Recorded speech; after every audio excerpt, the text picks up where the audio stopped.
Hola cabras, cabros. Hoy día vamos a hacer otra clase, otro tema.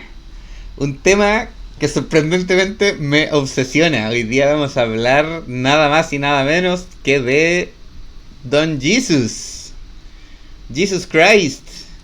Porque Jesus Christ es súper gran tema. Eh, bueno, ya se sabe que antes de hablar directamente de un tema hay que poner como ciertas bases, como ciertos actores aquí, que ciertos temas de contexto para entender bien lo que estamos hablando. Entonces hay algunas cositas de las que me gustaría hablar antes de hablar directamente de este tema y que tienen que ver con estas dos preguntas que tengo aquí. ¿Qué es la historia y qué es la historiografía? En palabras sencillas, la historia es lo que pasó y la historiografía vendría a ser lo que se ha dicho sobre lo que pasó, lo que se ha escrito sobre lo que pasó. Y hay algunas reflexiones que podemos sacar justamente de estos dos conceptos de historia y historiografía. Sobre la historia es súper válido y yo creo que aquí, por aquí va la pega de lo que hacen los historiadores, que es cómo saber si lo que pasó, pasó efectivamente. Y sobre historiografía es por qué se dice lo que se dice sobre lo que pasó, si es que pasó. No sé si se entiende bien la pregunta, pero creo que apunto o que intento apuntar a por qué las cosas que se dicen y por qué los conocimientos que nosotros tenemos son de cierta forma y no de otra. Y hablar sobre Jesus Christ, hablar sobre la figura de Jesús, porque eso es lo que vamos a hablar, la figura de Jesús como una figura histórica. Tiene harto de historia porque hay cosas que pasan, pero también tiene harto de historiografía porque se ha dicho mucho sobre la figura de Jesús. Y sobre eso tenemos que pensar también en este otro concepto, porque es que la historia se escribe con fuentes. En realidad la historiografía se escribe con fuentes. Y dentro de cuando uno se forma en historia, al tiro te dicen y les digo que tenemos dos tipos de fuentes, primarias y secundarias. Las primarias son las que están presentes en aquel momento en que los acontecimientos ocurren, y las secundarias son las que ocurren después, las que se crean después. Si por ejemplo estuviéramos haciendo una historia sobre la ciudad de Santiago, una fuente primaria sería algo que se escribió, una carta de Pedro Valdivia, por ejemplo, o una carta escrita por Inés Suárez, no sé. Y una fuente secundaria sería algo que un historiador 200 años después escribió sobre la fundación de Santiago. Y también es súper válido que pensemos en qué pasa con las fuentes, porque las fuentes son en su mayoría creadas por personas, pues. Y los seres humanos tenemos la capacidad de mentir. Entonces, ¿le tengo que creer directamente siempre a todas las fuentes? Como la respuesta mía a eso es no, no tenemos que creerle directamente a todas las fuentes. Hay formas de comprobar aquello que las fuentes me dicen. Y para eso tenemos algunas técnicas. Por ejemplo, existe la posibilidad de hacer una comparación y un cruce de informaciones. Que es básicamente pensar, si hay una fuente que me dice algo y hay otra fuente que me dice lo mismo, ok, más de una persona está hablando del mismo tema, podemos pensar que es cierto. Obviamente eso es muy simplificado. Y también es súper importante saber que tenemos que hacer siempre análisis críticos de las cosas que leemos. Las cosas que se dicen realmente son para tomarse literalmente. ¿Jesús literalmente convirtió el agua en vino? ¿O la persona que escribió eso nos quiere decir otra cosa simbólicamente? Ese sería como el análisis profundo que uno puede hacer. Ahora, antes de entrar con Jesús, con la figura de Jesús histórico, creo que es súper importante entender, y aquí va a parecer como que estoy tomando partido, que estoy haciendo la historia de Israel o la historia de los judíos. No, lo que quiero hacer es la historia de este espacio. La historia del lugar donde Jesús histórico se movió. Y ese espacio nosotros lo conocemos como el Levante Mediterráneo. En este mapa que estoy mostrando aquí, Este espacio es el mar Mediterráneo, que se llama Mediterráneo porque está en medio de tierra. Y una de las gracias que tiene el mar Mediterráneo es que está rodeado por 3 continentes. Entonces, la mezcla cultural que aparece aquí es súper interesante. Bueno, el levante mediterráneo es este espacio. Lo que hoy día sería parte de Siria, el Líbano, Israel, Irán, Irak. Y al lado del levante mediterráneo hay otro espacio que creo es bastante más conocido por ese nombre, que está determinado por esos 2 ríos. Ese espacio se llama Mesopotamia y corresponde a lo que hoy día mayoritariamente vendría siendo Irak, parte de Irán. Aquí nos acercamos un poquito al espacio del levante mediterráneo y aquí tenemos a nuestro primer personaje. Me voy a volver un poquito así. Fijémonos por favor en este lugar.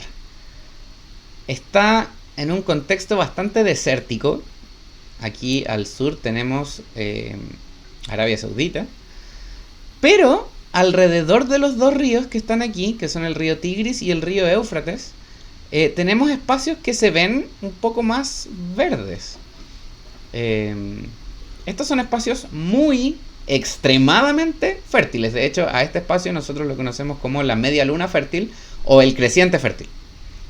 Y resulta que es en estos lugares, específicamente por aquí, donde por primera vez detectamos que hay agricultura.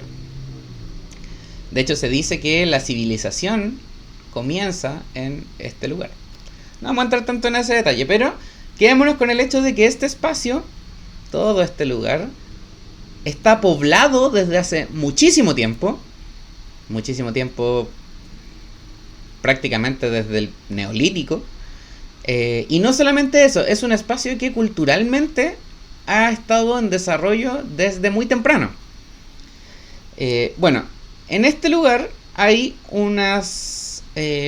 hay vestigios arqueológicos de una ciudad que se llama Ur. La ciudad de Ur junto con la ciudad de Lagash, por ejemplo, son parte de lo que se conoce como la cultura sumeria. Y resulta que nuestro personaje principal en este momento es un señor llamado Abraham. Abraham es, según las fuentes que nosotros tenemos, que son fuentes bíblicas, pero frente a esas fuentes bíblicas nosotros podemos hacer una lectura crítica.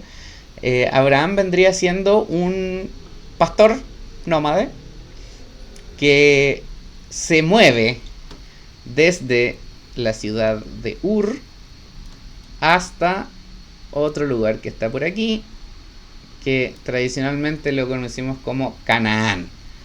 Ahora, ¿por qué se mueve Abraham? Pucha, si le hacemos caso a las fuentes más conocidas que tenemos sobre él, que vendría a ser el Antiguo Testamento, es porque Dios le dice que se mueva. Supongamos que saquemos a Dios de la ecuación. Abraham debe haberse movido porque vio otra oportunidad en otro lugar, y estamos hablando de alguien que pertenece a un grupo de personas que son nómades. Bueno, sabemos también que Abraham se traslada a la tierra de Canaán, y en la tierra de Canaán, según todas estas fuentes, tiene un hijo en su vejez. Su señora, Sara, era octogenaria cuando quedó embarazada de su hijo Isaac. Antes había tenido otro hijo, Abraham, con su esclava, un niño llamado Ismael, pero cuando su señora Sara queda embarazada, expulsa a su esclava y a su otro hijo.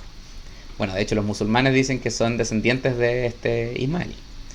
Y también la tradición y el Antiguo Testamento nos dice que Dios le hace una broma bien mala a Abraham, porque le dice que lo sacrifique, y cuando está a punto de sacrificarlo, no, era broma, no lo mates. No sabemos.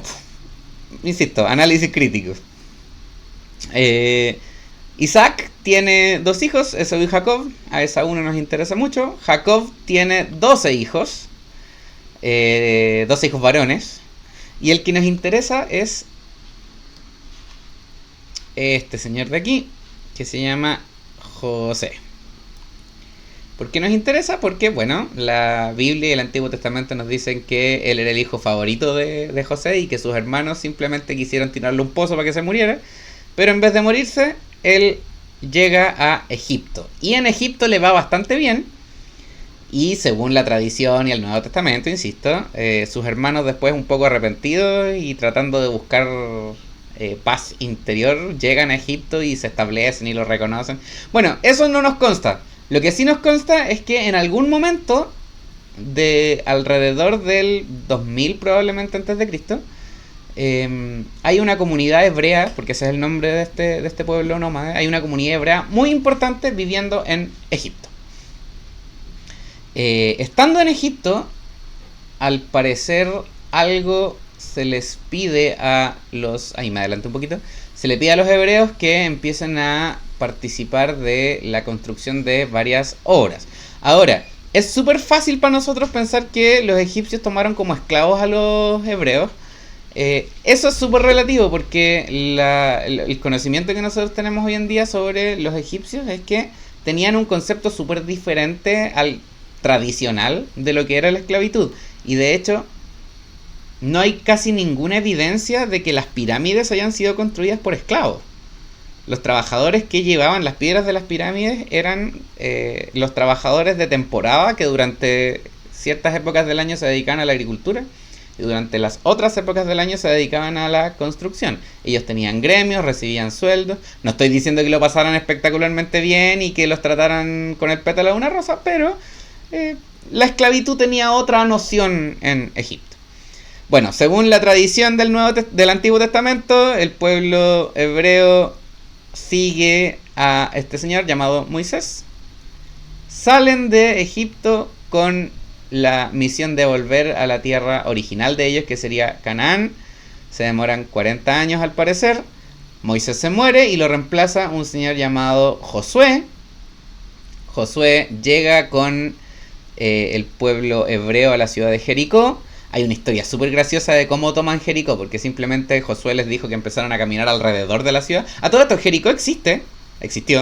Hay un yacimiento arqueológico de Jericó y efectivamente era una ciudad bastante grande, tenía muros.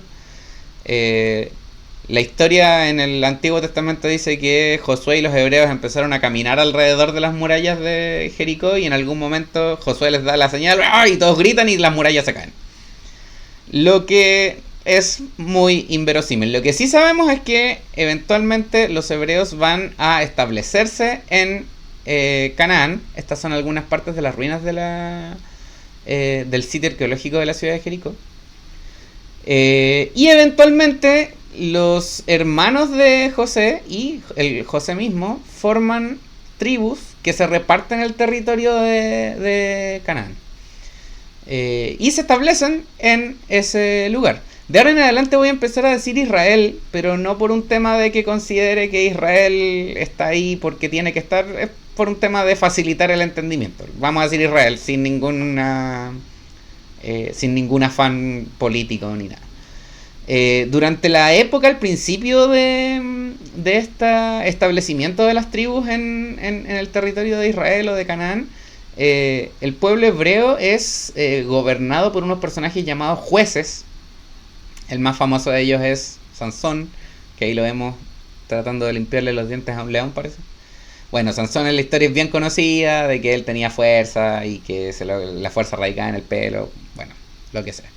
Eventualmente va a haber una unificación de los territorios de las tribus en lo que se va a conocer como el Territorio Unido de Israel. El Territorio Unido de Israel alcanza a ser gobernado por 3 reyes: el rey Saúl, el rey David y el rey Salomón. Salomón es el responsable de construir el primer templo en la ciudad de Jerusalén. No he entrado en los detalles de por qué estamos hablando de templos y temas religiosos. En teoría, el pueblo hebreo determina que hay una alianza entre Dios y ellos, donde ellos son el pueblo elegido. Bueno,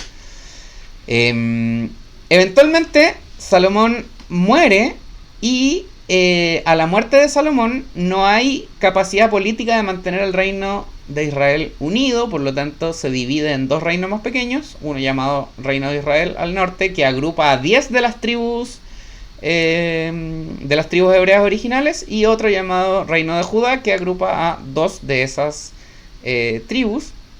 El Reino de Judá mantiene la ciudad de Jerusalén, que vendría siendo como la capital histórica de este terreno. En el 732 a.C. se produce una invasión del Imperio Asirio, y el Imperio Asirio desarma completamente el Reino de Israel y lleva a la población superviviente, los llevan cautivos a Siria. Y 200 años después el Reino de Judá, que sobrevive, sufre un destino muy similar, pero a manos del Imperio Babilónico. La práctica de secuestrar gente y trasladarla era bastante común. Era bastante común en el mundo antiguo, y en el mundo del levante mediterráneo se usaba bastante. Y acá en América también ocurría. Bastante después, sí, los quechua, perdón. Podemos hablar de eso en otro momento.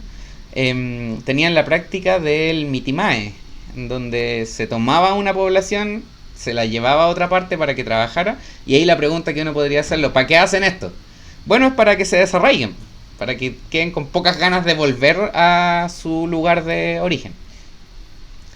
Desde el 538 tenemos dominio de los persas, y resulta que cuando se forma el imperio persa es el imperio aqueménida en realidad, es como la continuación moderna del imperio babilónico, y los persas, incluidos, si no me equivoco, el rey Ciro el Grande, permiten que el pueblo hebreo retorne a su tierra.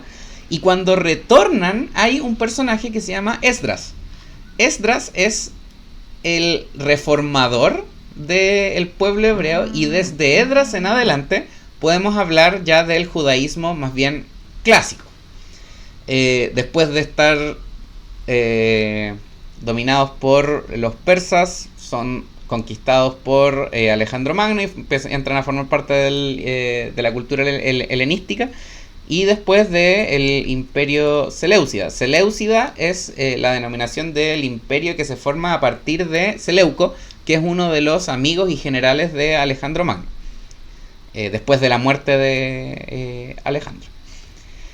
Bueno, en el 164 se produce algo que se conoce como la revuelta de los macabeos, en donde se hace una especie de nacionalismo, digámosle así, por parte de los macabeos, que son un grupo del pueblo judío que determina que consideran que ellos merecen ser independientes.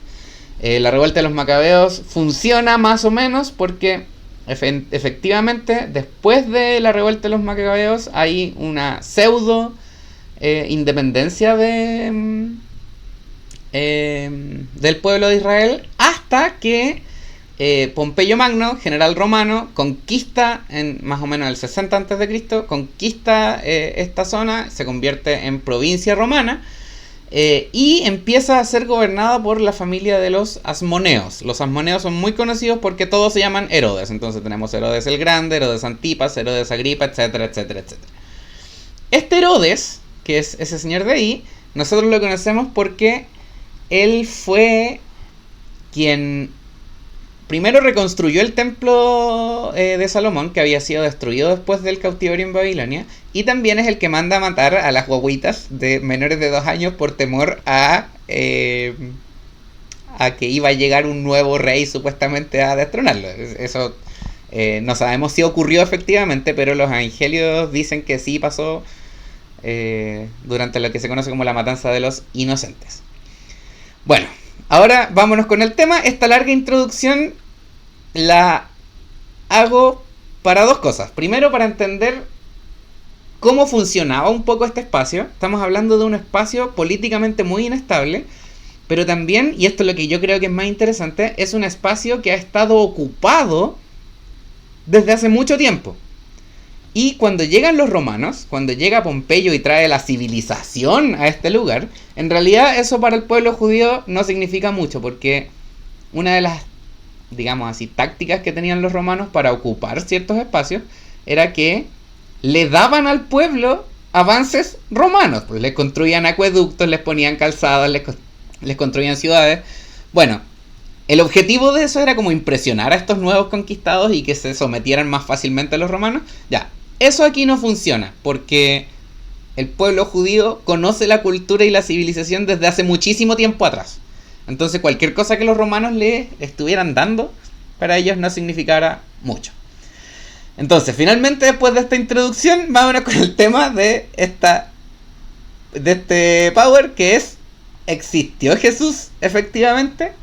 Y aquí yo me quedo con la respuesta que normalmente se dan los historiadores hoy día, y es que hay un consenso bastante amplio de que sí, Jesús sí existió. Hubo una persona llamada Yehoshua, nacida en esta tierra, que hizo un montón de cosas, que son los que vamos a ver ahora. Ahora, no es la primera vez que nos pasa algo como que creemos que alguien existe, pero no estamos muy seguros. ¿Saben quién es ese caballero que va volando por ahí? Bueno, él se llama Sócrates. Estamos casi seguros de que Sócrates existió, pero Sócrates no dejó ninguna fuente. Igual que Jesús. No hay nada escrito de Jesús, no hay prácticamente nada de Jesús. Todo lo que se sabe de él, así como de Sócrates, lo sabemos por otras personas, porque hay otras fuentes. Y ahora, tratando de juntar con el tema de las fuentes, porque la historia se hace con fuentes, nosotros sabemos que Jesús existió porque hay fuentes que lo nombran. El problema de estas fuentes, primero, es que son muy pocas. Fuentes no cristianas tenemos poquísimas, las vamos a ver en un rato más. Y las fuentes que tenemos en realidad son bastante malas, porque las fuentes más importantes son fuentes religiosas. Y esas fuentes las conocemos como los evangelios. Que además tienen el problema de que son tremendamente tardías. El evangelio más cercano en el tiempo, de lo que se cree hoy en día, el evangelio más cercano en el tiempo es a que Jesús estuviera vivo, es el evangelio de Marcos. Y ese evangelio se escribió más o menos 80 años después de que Jesús se muriera. Entonces, está raro ahí. Y además tenemos el problema de que no hay ninguna fuente arqueológica, ninguna evidencia arqueológica directa sobre la existencia de Jesús. Hay fuentes tangenciales, que las vamos a ver ahora, que de cierta forma nos aclaran ciertos elementos y nos hacen pensar, esto pudo haber ocurrido de verdad. Ahora, hay algunas cosas que se llaman criterios de historicidad, y estos criterios de historicidad son técnicas de lectura crítica de las fuentes que tenemos para determinar si lo que estamos leyendo, en los evangelios específicamente, es cierto o no es cierto. Tenemos un criterio que se llama criterio de dificultad o criterio de vergüenza, que es bien antojadizo de repente, pero igual es válido. Según el criterio de dificultad o de vergüenza, si alguien escribe algo negativo sobre otra persona, deberíamos pensar que es cierto. ¿Por qué? Se preguntarán. Específicamente, esto se aplica a un momento en la vida de Jesús que está recogido no recuerdo en cuáles de los evangelios, pero que es el bautismo de Jesús. Según el bautismo de Jesús, él fue bautizado por Juan el Bautista, pero según lo que la Iglesia Católica considera que es el bautismo, tiene que ser alguien superior a ti que te bautice. Entonces, si Juan el Bautista bautizó a Jesús, ¿no será que Juan el Bautista es más importante que Jesús? Bueno, si consideramos eso, ¿por qué escribir que lo bautizó alguien más importante que él si esto no fue verdad? Lo dejo a criterio de cada uno. El otro criterio es lo que conocemos como el criterio de testimonio múltiple, que es lo que les decía al principio. Si hay más de una fuente que habla sobre un tema, podemos pensar que ese tema es real. Ahora, hablemos sobre los evangelios, que son las fuentes más importantes que tenemos para hablar sobre Jesús. Hay 4 evangelios oficiales: Marcos, Mateo, Lucas, Juan. De esos 4 evangelios, hay 3 que se consideran evangelios sinópticos. ¿Por qué se dice que son sinópticos? Viene de óptica, que es la vista. Si nosotros superponemos estos tres evangelios, tenemos una... Bueno, si estos evangelios se conocen como evangelios sinópticos porque si los leemos como superpuestos uno con otro, nos dan una historia más o menos coherente. Y el evangelio de Juan es distinto. Se le conoce como el evangelio místico. Yo aquí no soy para nada especialista en teología ni en lecturas religiosas, pero da la sensación que el evangelio de Juan fue hecho para la meditación y que los otros evangelios fueron como para dar a conocer la vida de este personaje tan relevante. Ahora, ¿cómo nosotros llegamos a el conocimiento de la vida de Jesús? Pasa por este esquema. Hay un personaje que se llama Jesús de Nazaret, que hizo y dijo cosas. Estamos aquí. De esto tenemos casi nada de fuentes. De este momento, de este espacio. Esto ocurre aproximadamente entre el menos 6 y el 33. Este es el menos 6 antes de Cristo. O sea, el 6 antes de Cristo y el 33 después de Cristo. Más o menos ese es el espacio. Después de que Jesús se muere, hay un periodo en que 12 personas, que se conocen como apóstoles, pero en realidad son más de 12, empiezan a hablar sobre lo que Jesús dice en distintas partes del Imperio Romano en esa época. Y después de esa prédica de los apóstoles, se empiezan a formar comunidades cristianas. Estas comunidades cristianas son lo que nosotros hoy día entendemos son las bases del cristianismo original. De estas comunidades es que salen las bases de la posterior iglesia cristiana. No voy a decir católica todavía, pero cristiana. Y estas comunidades empiezan a crear colecciones de cosas que Jesús hizo y dijo. Una de estas colecciones de dichos y hechos de Jesús es bien importante pensar en un personaje que se llama Pablo. Pablo es un apóstol que no conoció personalmente a Jesús, pero él escribe sus cartas muy cerca en el tiempo de la crucifixión. Se cree que la carta más antigua, la fuente más antigua escrita por Pablo sobre cosas que Jesús hizo o dijo es del 40 después de Cristo, o sea, un par de años después de la crucifixión. Bueno, de estas colecciones de dichos y hechos se ha llegado hoy día a la conclusión de que el evangelio más antiguo es el de Marcos, y Marcos es la fuente que utiliza Mateo y Lucas para escribir lo que escriben. Pero resulta que además hay algo que se conoce como el documento Q. El documento Q es una fuente teórica porque no se ha encontrado en ninguna parte. Es posible que sea un texto, que haya sido un texto, es posible que haya sido tradición oral, no sabemos. Lo que sí sabemos es que estos tres evangelios sinópticos no se entienden sin otra fuente extra. No sé si se entiende ese punto. Esa fuente extra, un historiador alemán que le llamó documento Q. Y con este esquema de cosas, de acontecimientos y de textos es que nosotros tenemos aproximadamente una reconstrucción de quién fue Jesús de Nazaret. A eso tenemos que agregarle que, por criterio de comparación, hay otras fuentes que nos hablan de lo mismo. Bueno, aquí están la fuente más antigua que nosotros tenemos, que son las cartas de Pablo, escritas alrededor del 40, el 60 después de Cristo, muy cerca del momento de la crucifixión de Jesús. Fueron escritas en griego originalmente. El koiné es una variante internacional del griego, no es el griego clásico que hablaba Sócrates y Pericles, es como un griego popular. Este griego koiné es el equivalente de la antigüedad al inglés nuestro. Si tú querías comunicarte con una persona que no hablaba tu mismo idioma y se esperaba cierto nivel de cultura de parte de tu interlocutor, le hablabas en griego koiné. A pesar de que son fuentes muy directas, tienen muy poca información biográfica. Casi nada se dice de quién era este personaje. Después hay una fuente romana de un señor llamado Tácito.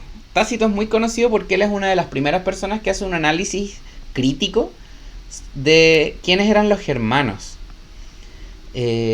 Y una de las cosas... Bueno, Tácito escribió más o menos en el 90 después de Cristo. Les voy a leer el texto que está aquí mismo, una parte nomás.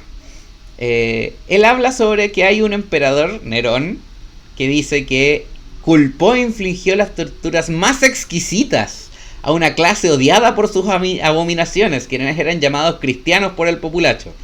Cristo, de quien el nombre tuvo su origen, sufrió la pena máxima durante el reinado de Tiberio, a manos de uno de nuestros procuradores, Poncio Pilato. Y la superstición dice que todas estas personas malvadas que seguían a este loco que quería rebelarse contra el imperio, como que aprendieron entre el pueblo, y la mejor forma de luchar contra ellos era simplemente eliminarlos. Hay otra fuente, Marabar Serapión.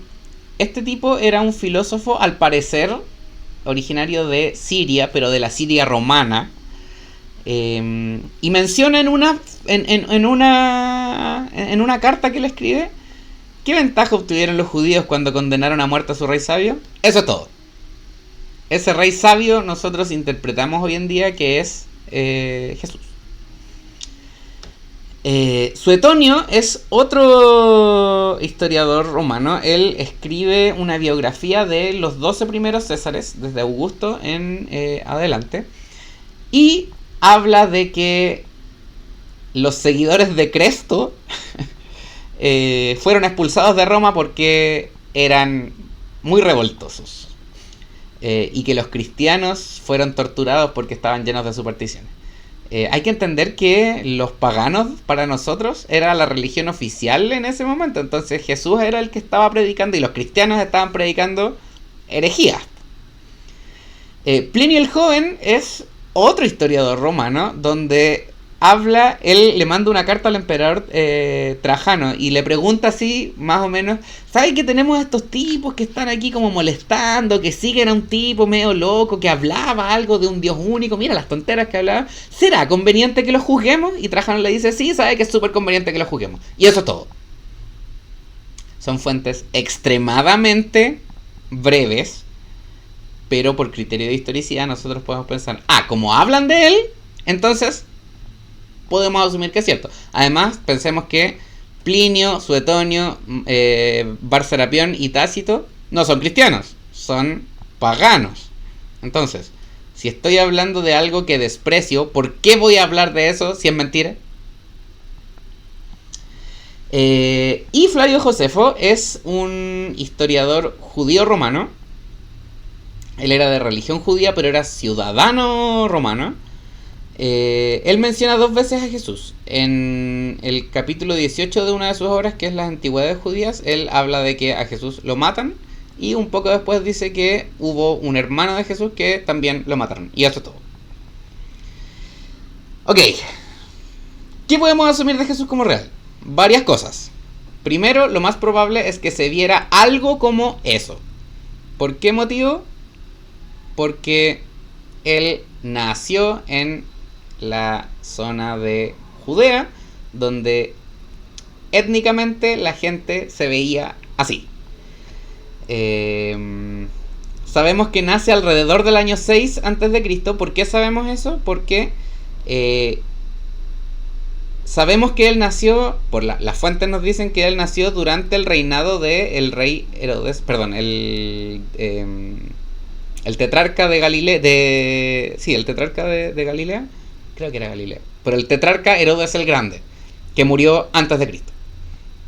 Lo más probable es que haya hablado arameo. Es posible pensar que hablase algo de hebreo porque la Torá, y porque era judío y el idioma litúrgico del judaísmo es el hebreo. Y también es posible pensar que haya hablado un poco de griego. ¿Por qué? Porque sabemos que se dedicaba al trabajo manual. En ninguna parte se dice directamente que fuera carpintero. Recordemos también que los evangelios fueron escritos en griego koiné. Y la palabra que se utiliza en los evangelios para hablar sobre el oficio de Jesús es tectón, que puede significar algo manual. Entonces puede haber sido carpintero, pudo haber sido albañil, pudo haber sido cantero. Una de las opciones que a mí me parece más posible, pero esto es absolutamente mío, no tengo ninguna evidencia para respaldar esto, pero creo que es como que cool pensar así, que haya sido constructor de barcos, y eso explicaría por qué está tan cercano al mundo de la pesca. Él se mueve alrededor del mar de Galilea, que es un lago. Varios de sus primeros seguidores al parecer son pescadores. Pudo haber sido pescador también, no estamos muy seguros, pero sí sabemos que hacía algo manual. Sabemos que lo bautiza Juan el Bautista. Sabemos que era muy popular entre la gente común. No era popular entre las clases dominantes, pero sí entre el pueblo llano. Las fuentes nos hablan muy pocas veces de que él haya ido a ciudades. En general se movía en áreas bastante urbanas. No se acercaba mucho a Jerusalén, pero sí se acercaba a algunas ciudades un poco pueblerinas, como la ciudad de Cafarnaúm, que estaba cerca del mar de Galilea. Y lo que él decía era popular entre la gente. Él jamás debe haber intentado crear una religión nueva. Lo más probable es que Jesús lo que quería era hacer una especie de reforma del judaísmo, incluyendo aspectos de una ética nueva, que sería como la ética del perdón y la ética del amor. Sabemos también que causa una controversia en el templo. Los evangelios hablan de la expulsión de los mercaderes. No estamos seguros de cuál habrá sido esa controversia. Lo que sí, bueno, esa historia es bien divertida, porque Jesús supuestamente llega al templo y ve que está convertido en una cueva de ladrones y hay mucho dinero corriendo y hay poca religión. Bueno, pensemos que durante la fiesta de la Pascua, que es donde en el momento en que Jesús se acerca al templo de Jerusalén, estaba lleno de gente que iban al templo a hacer sacrificios, y para hacer sacrificios tenías que comprar alguna víctima.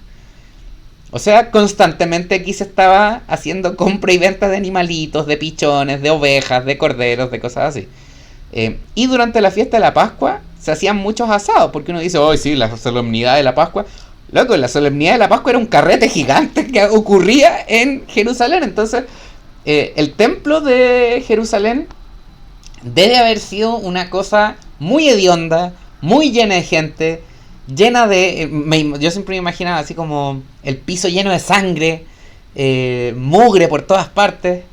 Entonces igual tal vez le puso un poco de color aquí Jesús cuando echó a los mercaderes del templo.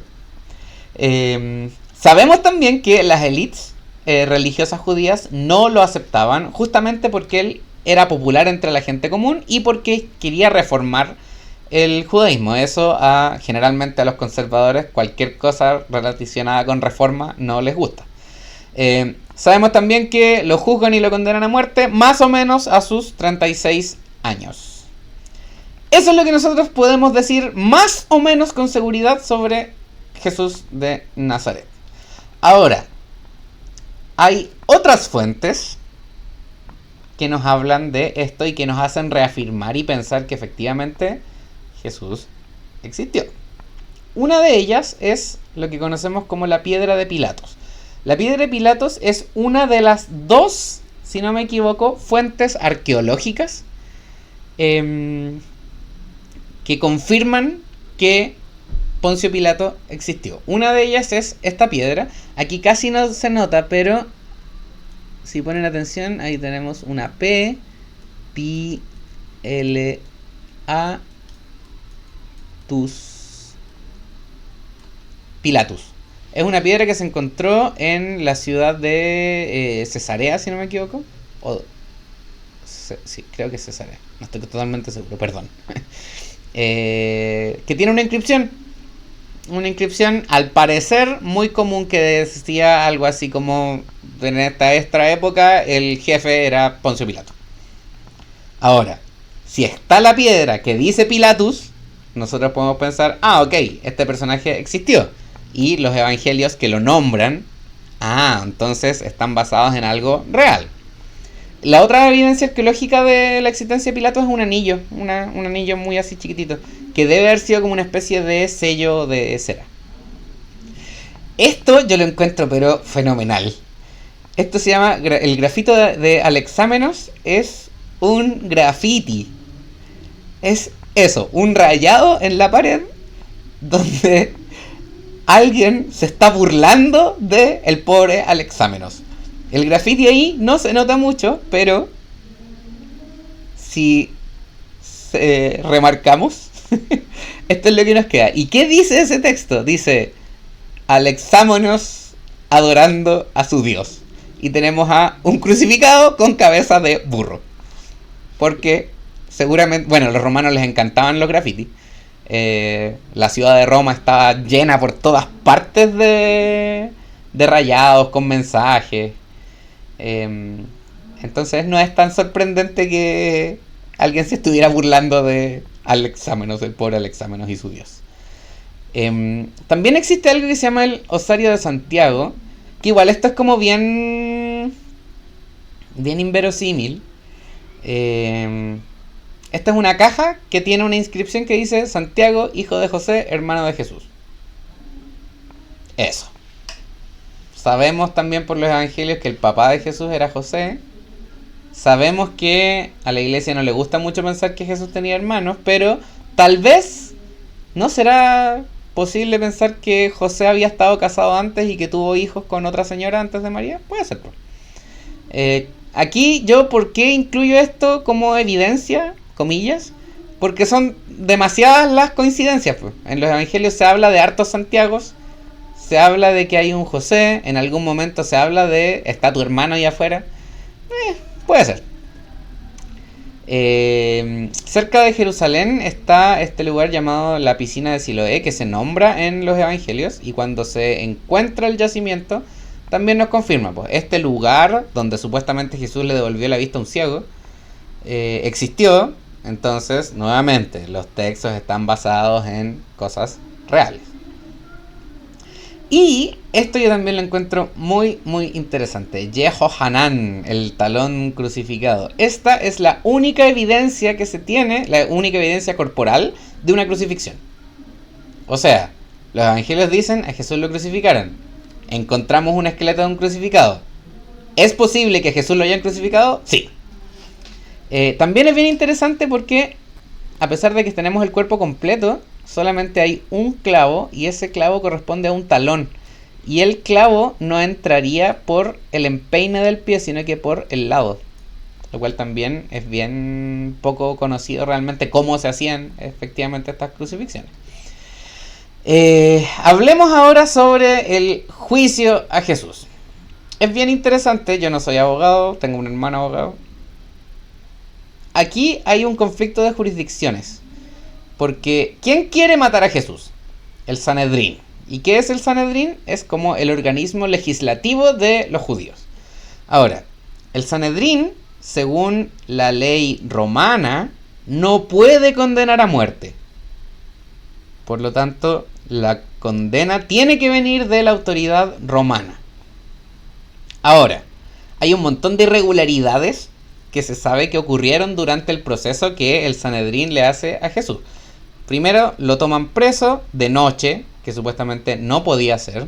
Lo juzgan de noche, y la ley judaica decía que todos los juicios tenían que ser durante el día, y que si se ocultaba el sol durante el proceso había que esperar hasta el día siguiente. Eso ya es irregular en términos de cómo se lleva a cabo esto. Ahora, el juicio que hacen los judíos es un juicio religioso. Ellos quieren eliminar a Jesús por blasfemo. Y aquí es bien interesante uno de los argumentos que toman los miembros del Sanedrín contra Jesús. Y es que En ningún momento dicen que Jesús está loco porque dice que sana gente. Ellos dicen que efectivamente, si Jesús dice que sana gente, ellos creen, sí, él sana gente, pero sana gente con el apoyo de Satanás. Entonces, eso es lo blasfemo. Ahora, como no pueden condenarlo por blasfemia y no pueden ejecutarlo, sino que tienen que hacerlo por la ley romana, lo llevan a la autoridad romana, que en esta época está representada por Poncio Pilato, y se le levantan cargos de sedición y de traición, bajo una ley romana que se llama la Lex Apuleia Majestatis, donde tú no puedes insultar a la autoridad.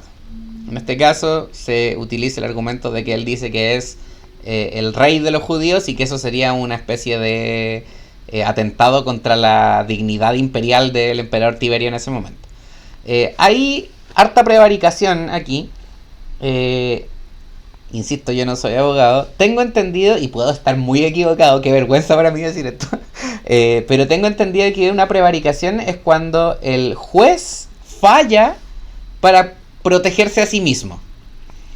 Y en este caso, el fallo de Pilatos habría caído en este vicio, porque consideremos lo siguiente. A pesar de que Jerusalén es una ciudad importante en el mundo de la provincia romana, el poder romano no estaba en Jerusalén. El poder romano estaba en Cesarea, que es una ciudad helenística, una ciudad mucho más moderna que Jerusalén. Pero en este momento, cuando se está produciendo el juicio de Jesús, se está celebrando el Pesaj, la fiesta de la Pascua, y Jerusalén era un hervidero de personas. Y los romanos sabían que los judíos solían ser bastante agresivos y podía haber algún tipo de desmán. Y eso a Pilatos lo tenía muy nervioso. Entonces él, para calmar a la gente y para evitar un baño de sangre, condena a Jesús a muerte. Un poco para ok, ya, no molesten, se los mato. Y se lo condena a morir crucificado. Hablemos sobre qué es la crucifixión. De partida, la crucifixión, y aquí me encanta esta cita, la crucifixión es el Estado romano imponiendo su cultura, su civilización ante los bárbaros. Estos bárbaros no saben, miren lo que hace la civilización romana, miren lo que hace la civilización. No hay muchas evidencias arqueológicas sobre crucifixiones. De hecho, no tenemos idea cómo eran realmente las cruces en las que se crucificaba a la gente. Está el Yohanan, que les mostré recién, el clavo con el talón atravesado por un clavo. Pero no hay mucho más que eso. Sabemos también que se reservaba para los peores crímenes posibles, para los traidores, para los sediciosos, para los que hubieran fomentado revueltas internas, para los que hubieran atentado contra la vida del emperador, por ejemplo. Y también sabemos que era un castigo que se utilizaba como ejemplo. El caso más macabro que conocemos ocurre durante un poco antes de la muerte de Jesús, como 60 años antes, que es durante la Tercera Guerra Servil. Las guerras serviles fueron revueltas de esclavos contra el Estado romano. Y la Tercera Guerra Servil es la que saca adelante Espartaco, este gladiador tracio que consiguió armar un ejército tremendamente grande. A Espartaco lo derrota Pompeyo Magno, el que les mencioné recién, que anexa este territorio como provincia romana. Entonces, bueno, además también decirles que la crucifixión no es un invento romano. Los persas crucificaban y probablemente tampoco fue un invento persa. Debe haber sido un invento asirio tal vez. Era bastante antiguo. Sabemos que el procedimiento de la crucifixión implicaba que antes de crucificarte te flagelaban. Eso significaba que se te azotaba, que se te humillaba públicamente. En el caso de Jesús, lo que dicen las fuentes es que se le azota con este tipo de látigo. Esas piedritas, en realidad no son piedritas, se llaman astrágalos, que son huesos de algún animal. Eh, Como sea, eso dejaba la espalda buena para nada. Y también se dice que se le pone esta corona encima en la cabeza, esta corona de espinas, un poco para mofarse del hecho de que él se proclamaba rey. No tenemos mucha claridad de cómo eran las cruces. Tradicionalmente esta es la cruz que uno piensa que podría haberse utilizado de forma más corriente. Sin embargo, es bastante más posible que la cruz haya sido simplemente un árbol, como vemos aquí, al que se le ponía un madero por encima y se ponía al ejecutado encima, o simplemente un madero vertical al que se clavaba a la persona. Esta forma de crucificar aquí coincide con la forma en que se le pone el clavo que se encontró en el talón del que les mostré recién. Además, la palabra cruz no tiene que ver con la forma.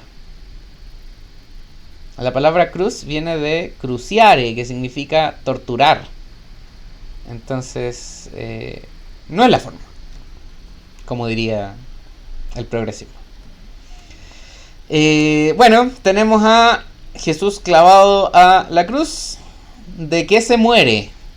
Hay algo que se llama hematidrosis. Es un fenómeno médico muy poco común, pero según los evangelios esto a Jesús le ocurre, que es cuando alguien suda sangre. Según esto, si efectivamente Jesús sufrió de la hematidrosis, él ya al momento de empezar a ser torturado ya había perdido sangre. Entonces eso a la larga provoca un shock hipovolémico. ¿Qué es un shock hipovolémico? Cuando te desangras. A pesar de que eso ya está considerado, la causa de muerte directa es la asfixia, producto de la forma en que el cuerpo está colgado de los brazos y apretando el tórax, queda muy poco espacio para que entre oxígeno en los pulmones. Entonces la muerte finalmente es por asfixia y tal vez por falla renal, producto de los golpes que se le dieron. Sea cual sea finalmente la causa final de la muerte, es una muerte muy lenta, muy dolorosa, extremadamente cruel, no solamente para la persona que está crucificada, sino que para la familia de esta persona. Porque normalmente se dejaba y se fomentaba que la gente fuera a ver la crucifixión, pues porque, insisto, es el Estado romano imponiendo su civilización. Es el Estado romano ejemplificando. Entonces, la gente tiene que verlo. Existe algo que se llama el sudario de Turín. Aquí yo le puse una excusa para hablar sobre el carbono 14. El sudario de Turín es una sábana, supuestamente con la imagen de Jesús. Algo se alcanza a ver. Estas cosas que están aquí serían manchas de sangre. Tenemos en la espalda que se ven las llagas que quedaron de la tortura que sufrió este personaje. ¿Y por qué les dije que es una excusa para hablar sobre el carbono 14? El carbono 14 es una forma de datar cualquier objeto que sea orgánico. Ahora, el sudario de Turín está hecho de lino, que es una fibra natural. ¿Y cómo funciona la datación por carbono 14? El carbono 14 es un elemento inestable que los seres vivos tienen. Que sea inestable quiere decir que se degrada con el tiempo. Y se sabe a qué velocidad el carbono 14 se va degradando. Entonces, sabiendo eso, se puede hacer una cuenta de cuánto carbono 14, cuántos átomos, creo que serán átomos, de carbono 14 tiene este objeto. Y como sabemos la velocidad a la que se va perdiendo, se puede estimar cuánto carbono 14 se ha perdido. El sudario de Turín es antiquísimo, pero es medieval, por lo tanto es falso. Es falso en el sentido de que no es Jesús quien está aquí. No sabemos realmente cómo se hizo. Pudo haber sido un pintor, pudo haber sido un fulano muerto, pero no era Jesús. Salvo que haya algo milagroso que lo explique, no, porque las fechas no calzan. Aquí tenemos el sudario un poco más claro. Esa imagen del rostro de este personaje es la que se utiliza como base para casi todas las representaciones de Jesús que hay, que tenemos hoy en día. No tenemos idea cómo se veía Jesús.